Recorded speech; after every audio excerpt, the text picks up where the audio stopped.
ঝিনাইদহ ৪ আসনের নিখোঁজ সংসদ সদস্য আনোয়ারুল আজিমের মরদেহ পাওয়া গেছে পশ্চিমবঙ্গের কলকাতার নিউ টাউনের একটি ফ্ল্যাটে। চিকিৎসার কথা বলে ভারতে গিয়ে তিনি নিখোঁজ হন।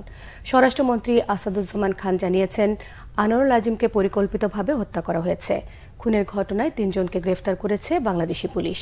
আর আইজিপি চৌধুরী আবদুল্লাহ আল মামুন জানিয়েছেন, খুনের মোটিভ উদ্ঘাটনে কাজ করা হচ্ছে। বিস্তারিত জানাচ্ছেন জিয়া খান।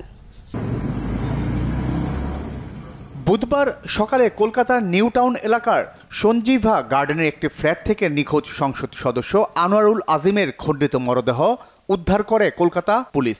গেল ১২ মে তিনি চিকিৎসার জন্য ভারতে যান। দুদিন পর অর্থাৎ ১৪ মে থেকে যোগাযোগ বিচ্ছিন্ন ছিলেন আজিম। তার নিখোঁজের বিষয়ে গোয়েন্দা পুলিশের সঙ্গে যোগাযোগের পর কলকাতার একটি থানায় সাধারণ ডায়েরি করেন পরিবারের সদস্যরা। পুলিশ আসছে, এটাই দেখছি। কবে থেকে পুলিশ আসছে? আমরা দেখছিলাম কাল থেকেই দেখছি পুলিশ আসছে। কত পুলিশ? নিউটাউন থানা না বাইরে? এখন নিউটাউন থানা, এই সকালবেলা এখন নিউটাউন থানায় ঢুকলো। আপনারা সব ছিলে, দেখলে। সংসদ সদস্য আনোয়ারুল আজিমের হত্যার বিষয়টি খতিয়ে দেখা হচ্ছে বলে জানিয়েছেন স্বরাষ্ট্রমন্ত্রী।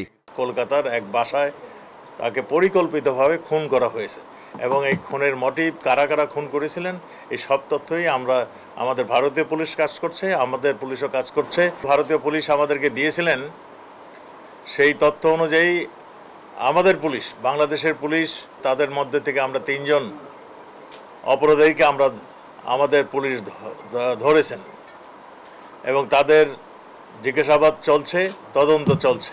এদিকে আইজিপি বলেন, আনোয়ারুল আজিমের মৃত্যু সম্পর্কে গণমাধ্যম থেকে তারা জেনেছেন। আগে থেকে তার নিখোঁজের পেছনে স্বর্ণ চোরাচালান, হুন্ডি সহ নানা মোটিভ নিয়ে পুলিশ কাজ করছিল বলেও জানান তিনি। তাদের সাথে আমাদের সার্বক্ষণিক যোগাযোগ আছে। আমরা তাদের সাথে তারা যে সহায়তা চাচ্ছে সেই সহায়তা আমরা প্রদান করছি এবং তাদের যে যোগাযোগ আছে এই যোগাযোগের মাধ্যমে যে সহযোগিতা প্রদান করছি আমাদের এবং তাদের ইনভেস্টিগেশনের স্বার্থে আমার মনে হয় এগুলো এখন না বলাই শ্রেয় হবে। এই মোটিভ নিয়ে কাজ করছে এই ইন্ডিয়ান পুলিশ, কাজ করছে, আমরাও কাজ করছি। আমরা এখনই এই সম্পর্কে মন্তব্য করার সময় হয়নি।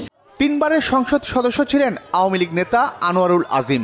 কে বা কারা তাকে হত্যা করেছে তার তদন্তে নেমেছে পুলিশ।